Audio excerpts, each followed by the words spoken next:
Today's episode, first timers at a World's Toughest ask first timer questions. This is the World's Toughest Podcast.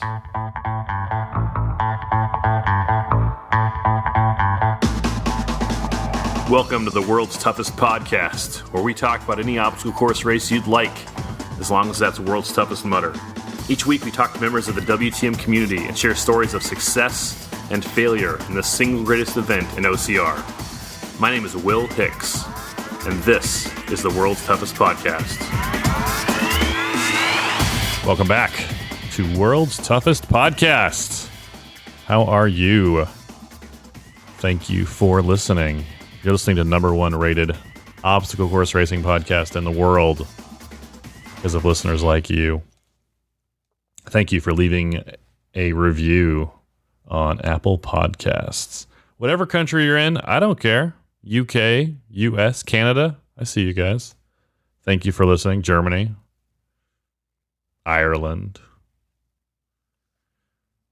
How are you doing? Are you ready for World's Toughest? We are mere weeks away. I hope you've got your miles in. I hope you are training hard. On today's episode, we are going to talk with some first timers for World's Toughest. I talk about this with them in the interview, but we've never done this before. And really it's because I didn't know how to do it. Some people, we talked to people who've won the race before. We talked to the president of TMHQ. We talked to lots of people who've run the race, who've run World's Toughest Mudder. And people would reach out and say, hey, this is my first time. Can you interview a first timer? And I would think to myself, okay, if people want to hear it, I want to give it to them, but I don't know how to do that. Like, what benefit would a listener, even a first timer listener, have from listening to me interview someone who's never run it before? And so the way we ended up doing it was they asked all their questions to me. And I'm not setting myself up as like the expert on World's Toughest Mudder. It's a race that I've done before, that I enjoy doing, and that I enjoy talking about. But so we have a nice conversation. We answer some questions. And did we answer every question? Probably not. If you're a first timer, anyway, or a non-first timer, and you have questions that are not answered today, let me recommend two things to you. One, join the Facebook group. There's a World's Toughest Mudder community Facebook group that is just for people who have run World's Toughest Mudder or for people who are signed up for World's Toughest Mudder. So if you are signed up for World's Toughest this year and you have questions that you can't get the answer to anywhere, check out that Facebook group, the World's Toughest Mudder community Facebook group. Tell them I sent you, Will Hicks, World's Toughest Podcast. And two, shoot me a text, 619-485-2726.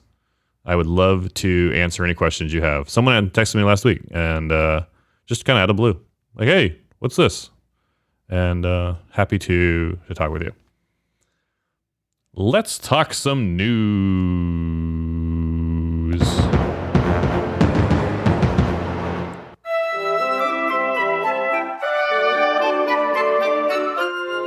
Congratulations to Mike Stefano and Caitlin Ritter. Mike and Caitlin got engaged last weekend at OCR World Championships. Mike and Caitlin host the Obstacle Running Adventures podcast, part of the OCR Report network of podcasts, of which we are a proud part. World's Toughest Podcast. Mike and Caitlin. Good job, Mike. Mike put a ring on it. Getting married is an event. And I don't mean just like the actual ceremony. I mean the pre-wedding stuff, the tux, the dress. I didn't have anything to do with the dress. The venue, the tasting, wedding cakes, the minister. Mike and Caitlin, if you are looking for a minister by the powers vested in me by the internet, let me know. I have officiated at 2 weddings and 3 funerals. And if you're wondering, weddings are more fun. Looking forward to hearing Mike's interviews from the wedding. Congratulations again, you guys. There were tons of big races this past weekend. There was the Spartan North American Championships. There was the OCR World Championships. Ryan Atkins and Emma Cook-Clark are your Spartan North American champions. Lindsay Webster is your women's 3K and 15K OCR world champion. Ryan Kempson is the men's 15K world champion. VJ Jones is the men's 3K world champion. For more on those races, check out the OCR Report. New episode dropping soon. The OCR Report podcast. Also, check out our Instagram at the OCR Report. Very strong. So congratulations to everyone who won those big races this weekend. But for our purposes, let's talk Toughest Mudder Seattle. Toughest Mudder Seattle was the third and final Toughest Mudder in the U.S. this year. The fourth worldwide. Toughest Mudder results. Your women's Toughest Mudder winner, Caitlin Bykowitz. She ran 45 miles in 10 hours and 37 minutes.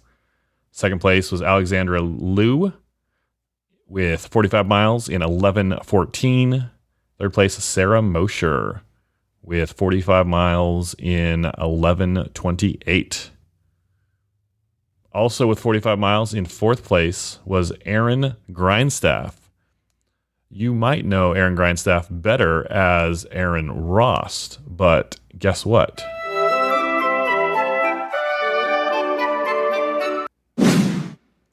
Your men's results for Toughest Mudder Seattle. In first place, Vincent Barrientos with 55 miles in 11:27.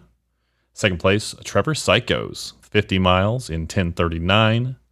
And in third place, Zach Johns with 50 miles in 11:48. Your four-person team results, Toughest Mudder Seattle.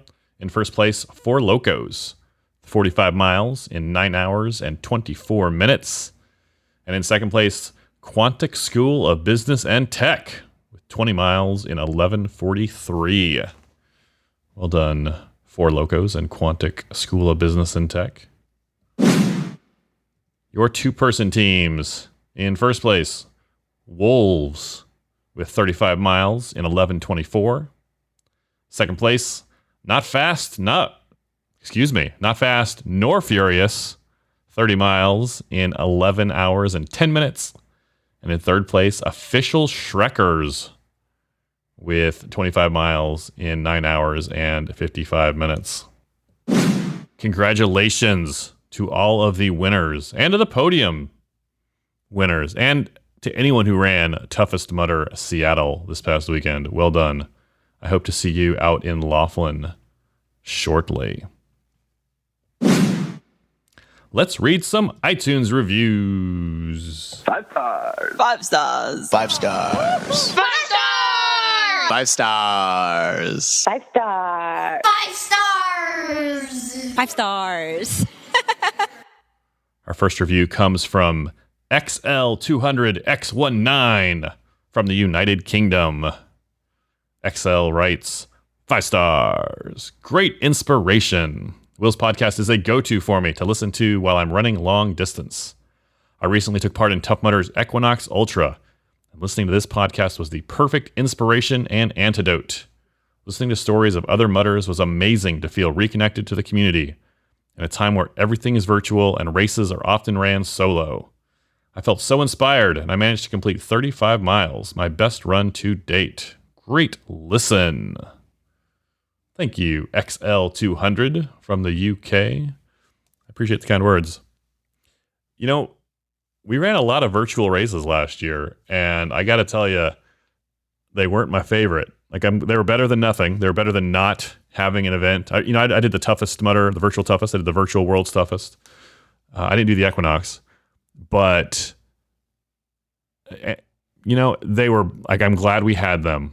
But man, I am glad real events are back, at least here in the U.S. I know Australia and some other places are not having live events yet, but man, I just hope we can get back to as close to what we perceive as normal. I don't like that phrase, "a new normal," man. That's not like the world changed dramatically after 9/11 20 years ago, and it's obviously going to be different post-COVID. But I hope we get back to traveling. internationally for races. I went to Berlin for a race. It was great. Like people come over from internationally for the world's toughest every year. Not as much this year. I hope we get back to that as soon as we can. If you'd like to leave a review like XL200X19, open your iPhone or iOS device, click the purple podcast button, scroll down, search for World's Toughest Podcast, scroll down and click Write a Review, and I will read it on a future episode. If you don't have a Apple device or iOS device, you can go to lovethepodcast.com/tough. lovethepodcast.com/tough. I would love to read your review. Thanks again, XL200. On today's show, Mark Coons and Nathan Coons. Mark is a friend of mine I have known outside of the World's Toughest Mudder OCR community for about a decade, maybe a little bit longer, a little bit shorter, give or take a decade, 10 years, 11 years. And his son, Nathan. Mark is going to run World's Toughest Mudder with his 3 sons for the very first time this November in Laughlin. His wife and his daughter are going to be their pit crew.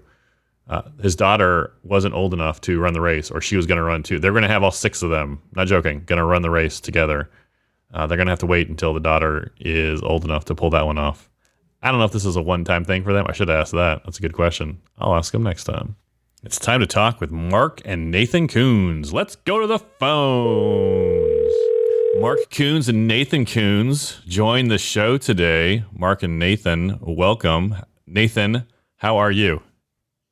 I'm pretty good. Just finished up chapel at school. Mark, how are you? I'm doing awesome. I'm excited to be on the show. Long-time listener, first-time caller.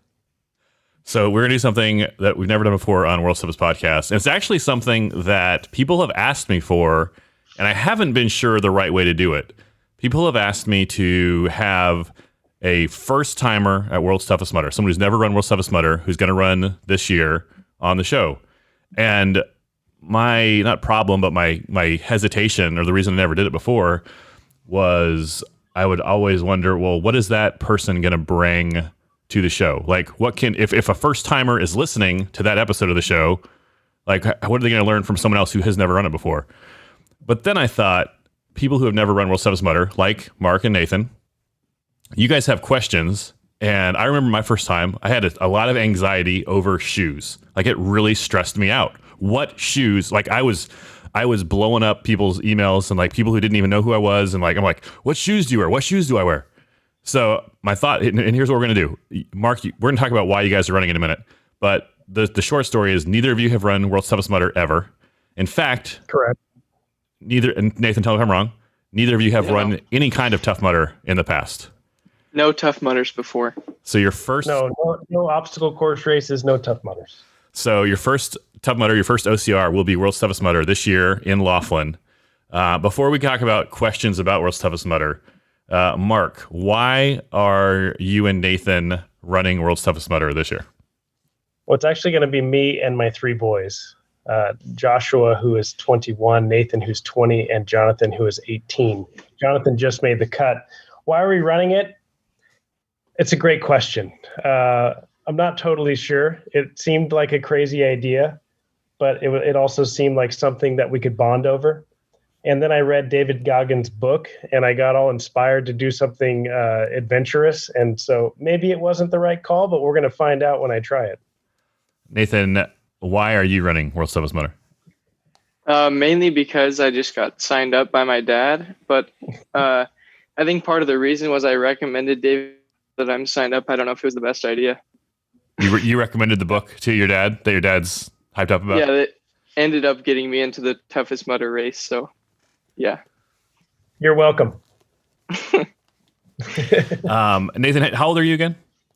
I'm 20. And Mark, you're in your mid-40s-ish? I'm 40. I turned 47 this week. So, Mark, you and I have been friends for maybe a decade. Yeah.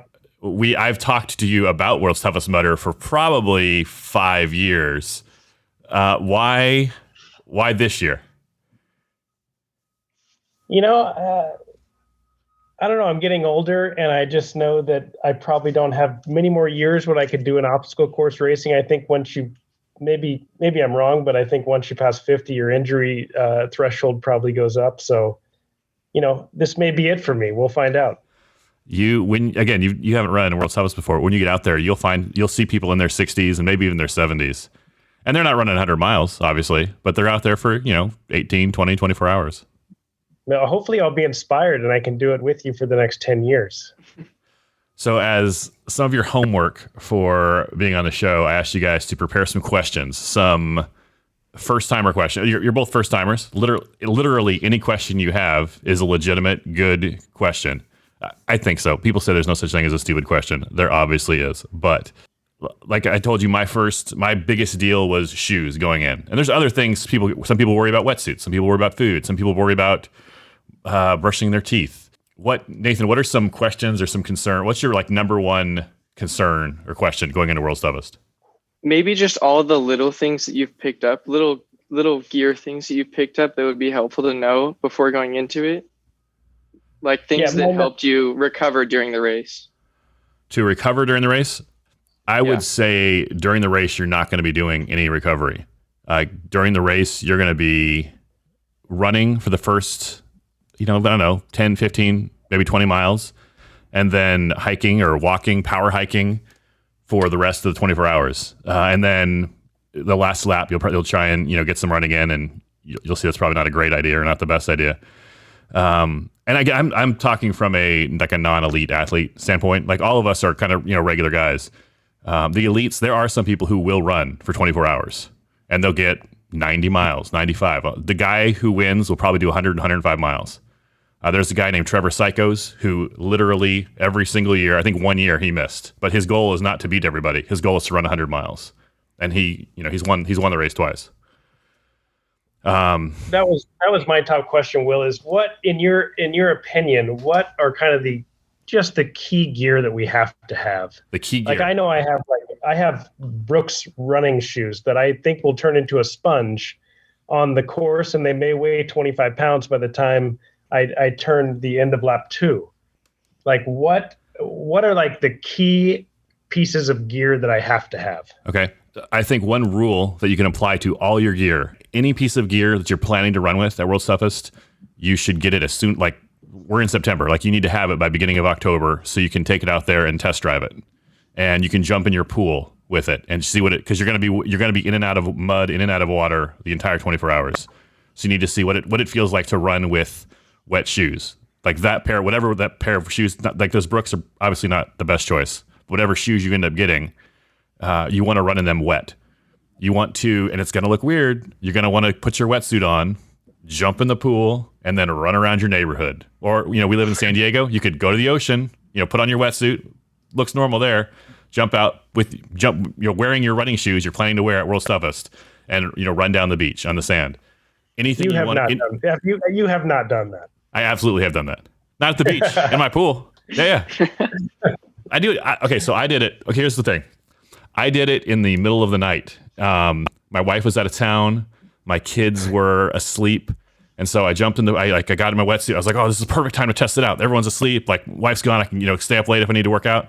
But the problem was the wetsuit.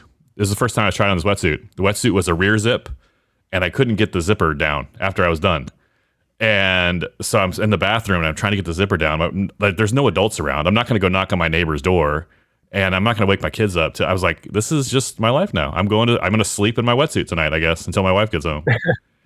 Do you actually wear the wetsuit the entire race? Not the entire race. The race starts at noon on Saturday. So everyone will start in, t-shirt, shorts, socks, and shoes. People will start putting their wetsuits on. Traditional advice, and it's correct, is that you want to put your wetsuit on before you're cold. Because once you're cold, if you put your wetsuit on after that, you're chasing getting warm the entire time. And it's very, very hard, if not impossible, to catch up. So you need to put your wetsuit on before you get cold. So what time is that? Well, it depends. If you're about to leave for a lap at 5 p.m., you might need that wetsuit by the end of that lap.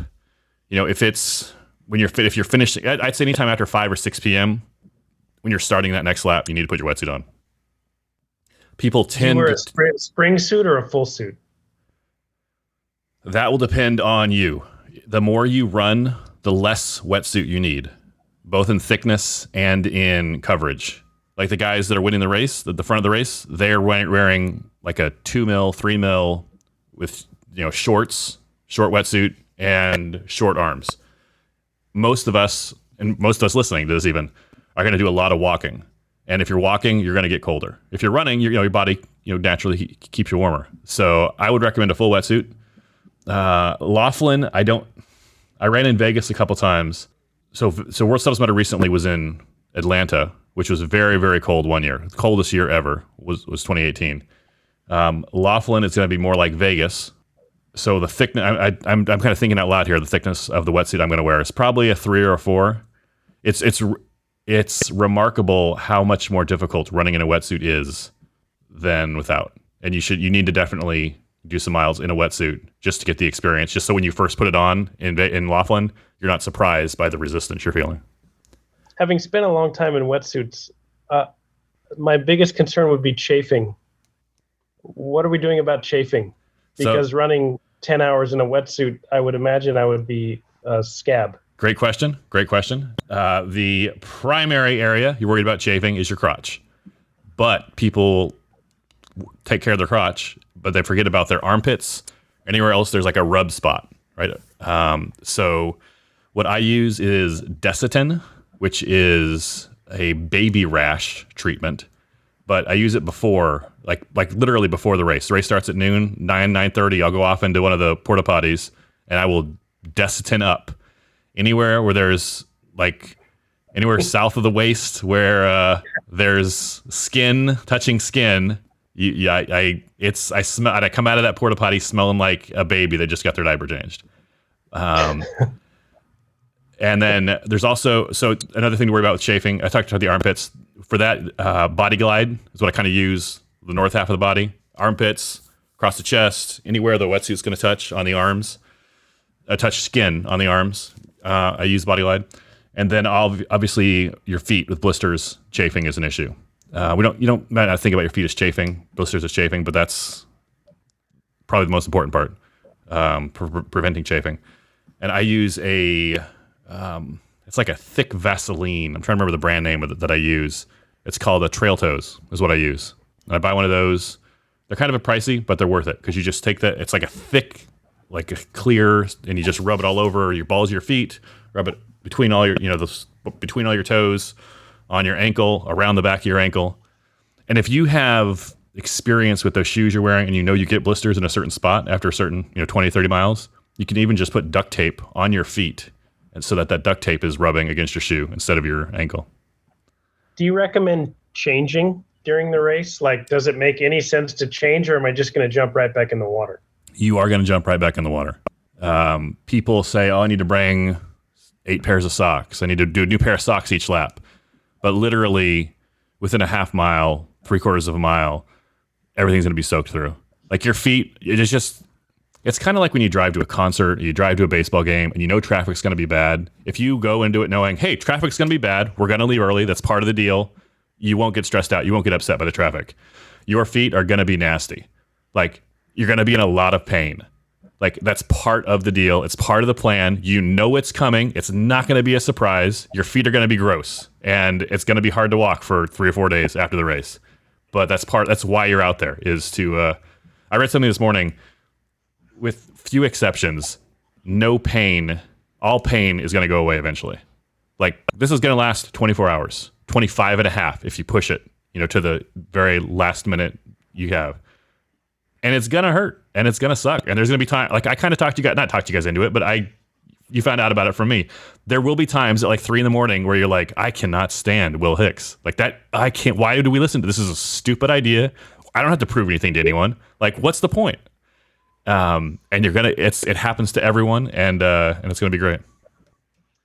I'm hearing a lot of extreme pain, cold, chafe, and I'm wondering why you keep doing the race. I do it because I enjoy it. Part of it is that, we live in a great society where most of our, like, I don't have to wake up at 4 a.m. to milk the cows. There's not a lot of suffering in our day-to-day life, right? Like, I slept on a soft bed last night and I took a hot shower this morning. I had no crops to bring in. I had no fields to manage. And I don't know if we were necessarily made for that lifestyle. I think a little bit of adversity, like most adults, if you ask them about their childhood, they'll talk about some adversity they went through. And they'll say, yeah, I hated it at the time, but I wouldn't change it. I'm glad I went through it. And we get to a certain point in our lives where we're like, hey, I've gotten rid of all that adversity. Like, it's like we strive for it. We want to have a better house and a nicer car and all that.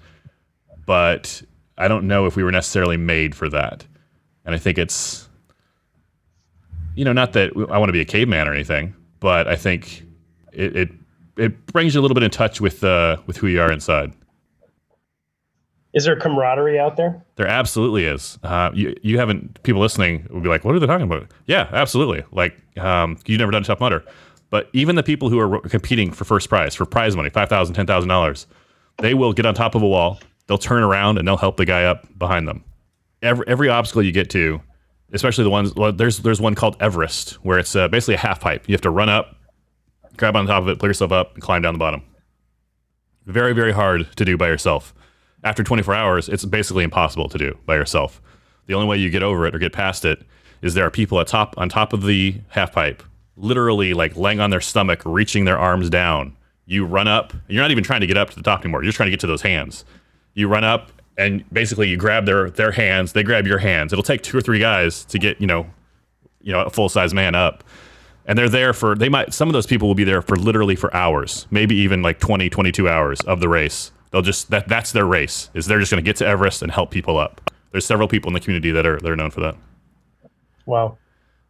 Is there any shame in walking long distances, or is it like there's no chance I can, what's your goal? My goal is like, I don't know, 25 miles? What would be a good goal? There is no shame in that game.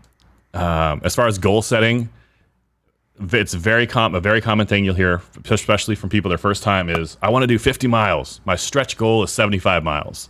There's a bib at 50 miles. You get a special bib. Special bib at 75 miles. 25 miles, you get a patch. I would say a good goal for your first year is to last on the course the entire 24 hours. 12 p.m. to 12 p.m. 24 hours. And maybe it's 11:30. Maybe it's 11:45. In the past, as long as you finished a lap after 8 a.m., you were a finisher. And one year, I finished at like 8:30, and we're like, hey, we finished.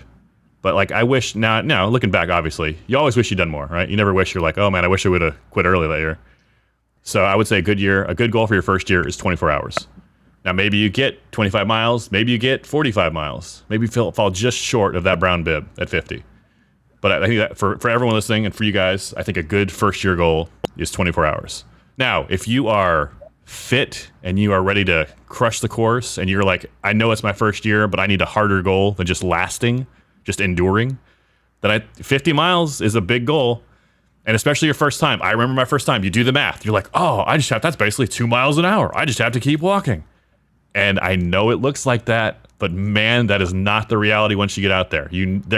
There's obstacles. There is the pit, which is a time sink. You're going to go in there and you're like, oh, it'll just be like 5 minutes. And it'll end up being 20 minutes. But 20 minutes for a stop times 10 laps for 50 miles adds up super, super fast. 3 pit stops, that's an hour. You just lost 1 hour of the entire race for your 3 20-minute pit stops. So yeah, I think, like I say, a good for everyone, a good first year goal is 24 hours. And then if you want to push for 50, I haven't hit 50 yet. That's my goal this year, 50 miles. Is there an obstacle that you fear out there? Me personally? Yeah. So 2 years ago, about a month and a half before World's Toughest Mudder, I broke a tendon in my arm on Funky Monkey. And it was just a fluke thing. It wasn't like there was nothing unsafe on course. It was just, I was transferring my weight from one arm to the other, and I don't even know what happened. I just heard a snap. And so I fell in the water. I kind of like helped myself out. I limped off the course. and I had to have surgery. I missed World's Toughest Mudder that year, 2019. So I don't know if I fear Funky Monkey, but I'm not going to attempt to complete it until maybe like the very, very end of the race, just in case. Is it possible there's an obstacle that I just can't do? Oh, 100%. You might not be able to do Funky Monkey once. You'll fall in the water. So there are two types of obstacles. There are penalty obstacles and there are non-penalty obstacles.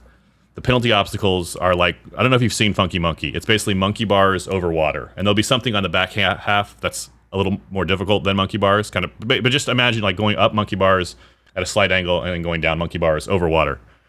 No one can help you with that. It's not like if you get a team together, because you're in it's water. There's like 4 feet, 3.5 feet of water underneath the obstacle.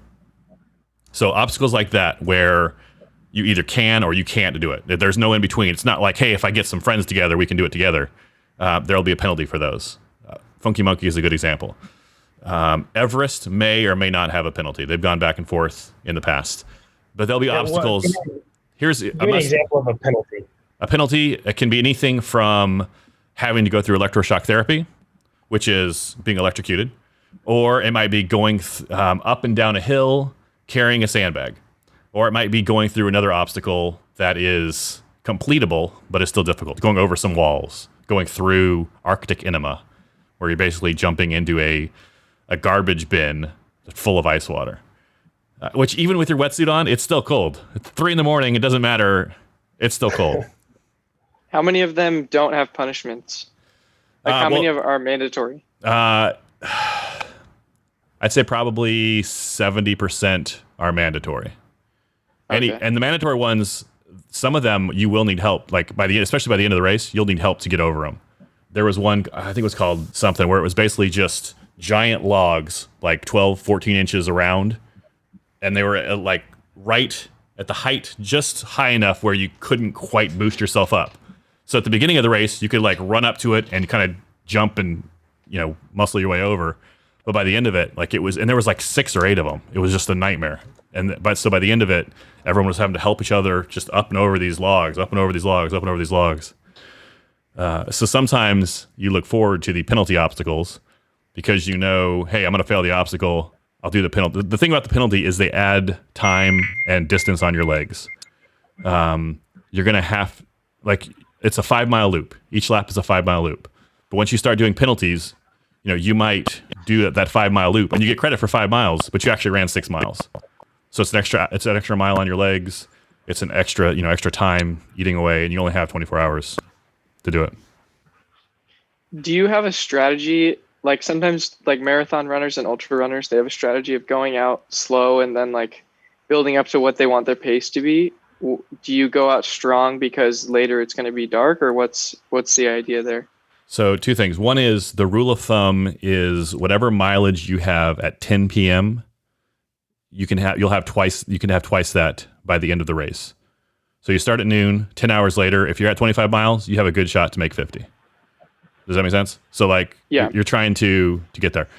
The other thing is when the race starts, the first hour, then they might change this, but traditionally the first hour has been, they call it the sprint lap. All the obstacles are closed for the first hour. And the reason they do that is so that the 1,300 runners get spread out along the 5-mile course so that you don't have 1,300 people hitting the first obstacle all at the same time. Yeah. So people hear that. They say, hey, no obstacles the first hour. Let's run as fast as we can, get past as many obstacles as we can, as fast as we can.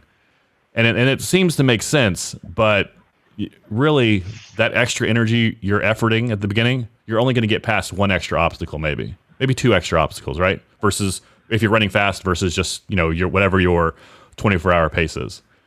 So and again, I'm not an expert at this, but I've done it several times, but my advice is it's tempting. That sprint lap is tempting and it'll try to get you and you're like, I need to push it.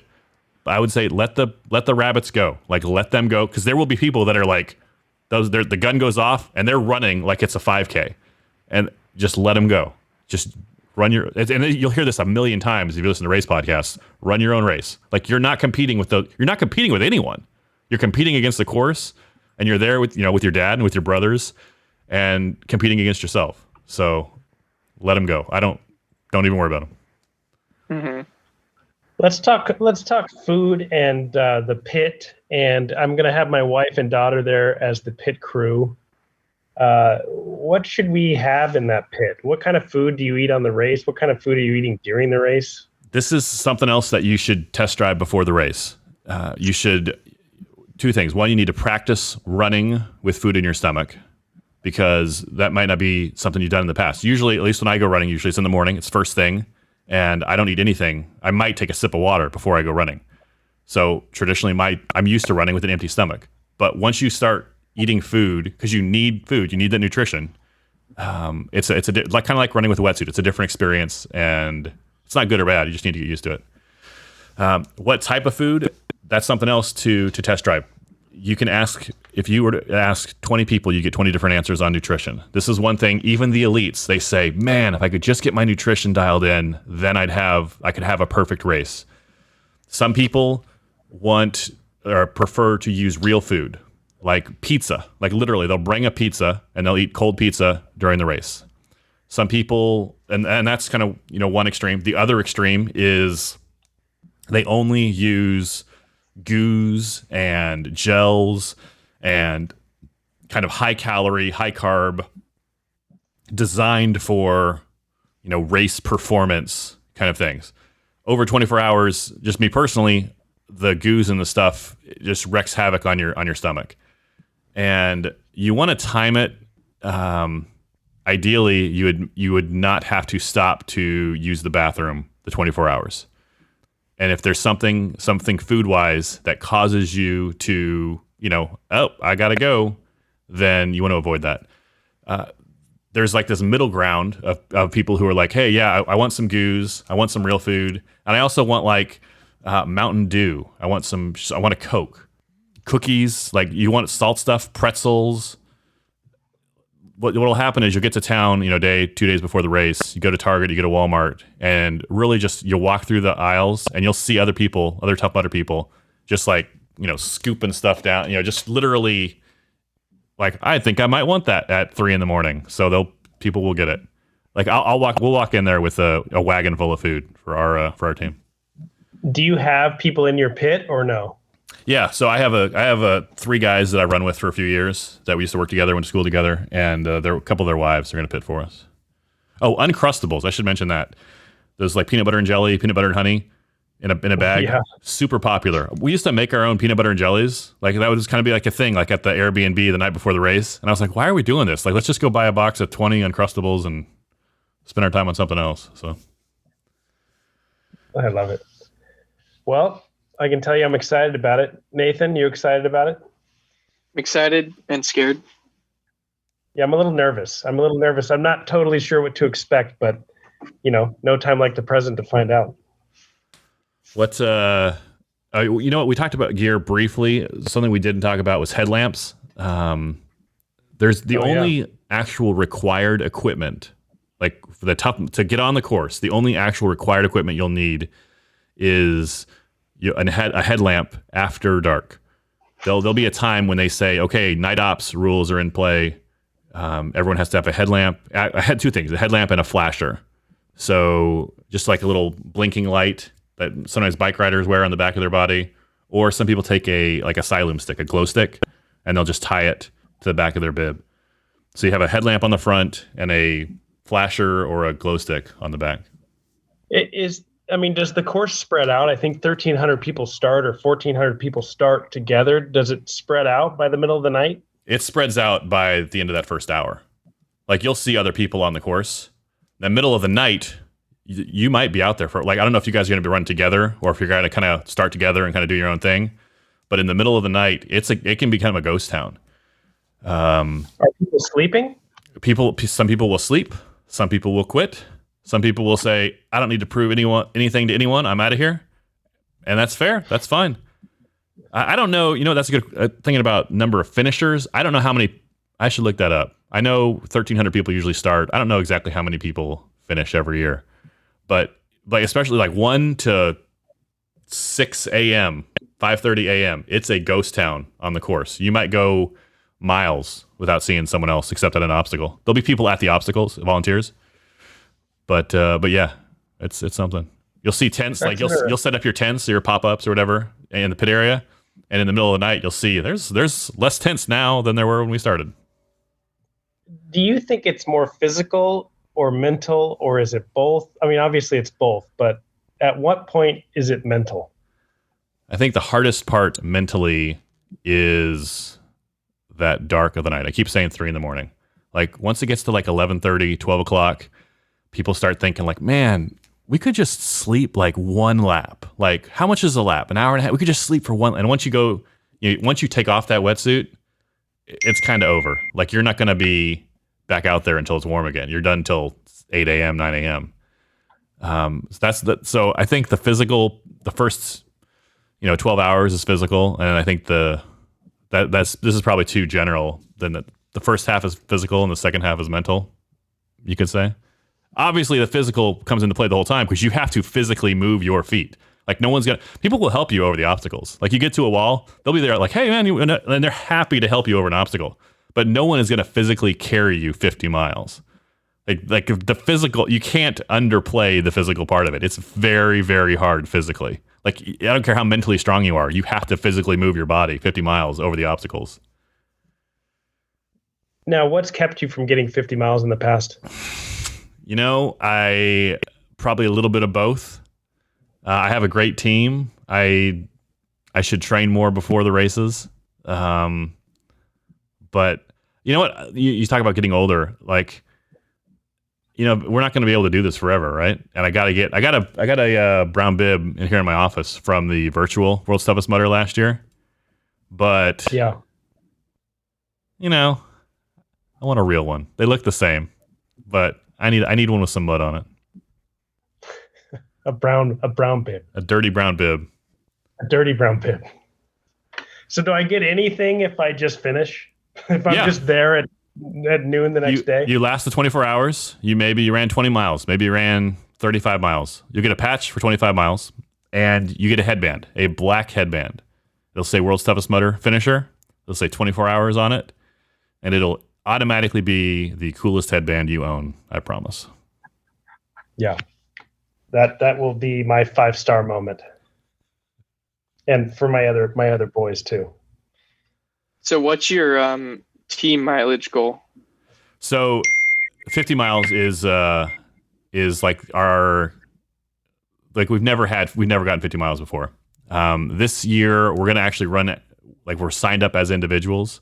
We usually run as a team, as a format. Like we're gonna stay together, but we're signed up as individuals in case, because like we've had injuries this past year, and so some of us are like, hey, if I have to drop, I don't want to slow the team down.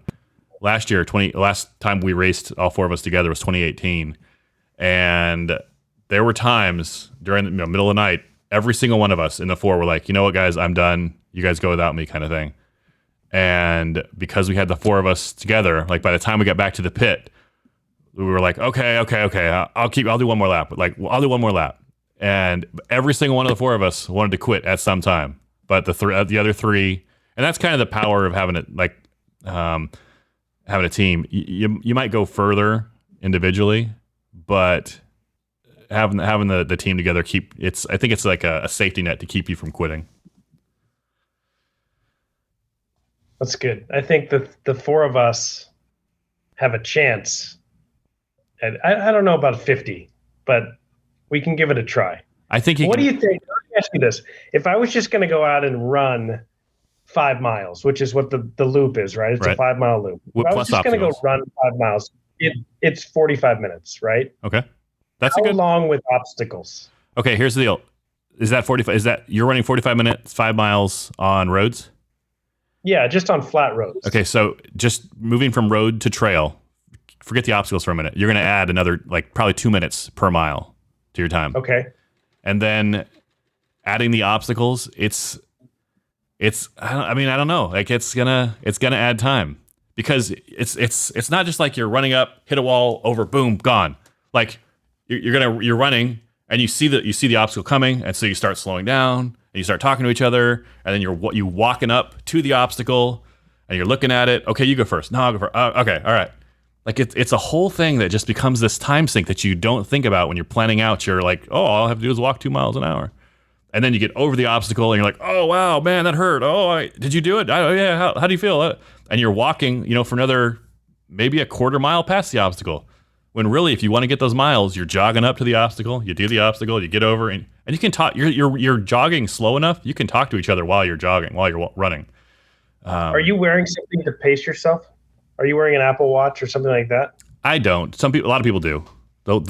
They'll get like a Garmin or there's a lot of watches that will last 24 hours.